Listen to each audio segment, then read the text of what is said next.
ಸ್ವರ್ಗವೇ ನಾಚುವ ಹಾಗಿದೆ. ಇಲ್ಲಿ ಮೊಗ್ಗು ಅರಳಿದರೆ ಹೂವಿಗೆ 1000 ವರ್ಷವೇ.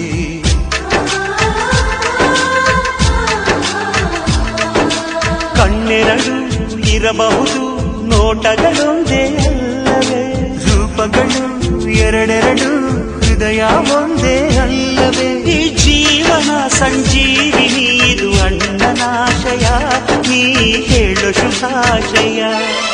ನಮ್ಮ ಮನೆಯಲ್ಲಿ ದಿನವೂ ಮಿರುಗೋ ಚೈತ್ರವೇ, ಬೆಳದಿಂಗಳ ಈ ಪ್ರೀತಿ ಕರಗಲು ಸಾಧ್ಯವೇ? ಹೆಜ್ಜೇನಿನ ಸವಿಗೂಡಿದು ಇಲ್ಲಿ ಪ್ರೀತಿಯ ಪರಮಾನ, ಪ್ರೀತಿಯ ಯಜಮಾನ. ನಮ್ಮ ಮನೆಯಲ್ಲಿ ದಿನವೂ ಮಿರುಗೋ ಚೈತ್ರವೇ, ಬೆಳದಿಂಗಳ ಈ ಪ್ರೀತಿ ಕರಗಲು ಸಾಧ್ಯವೇ?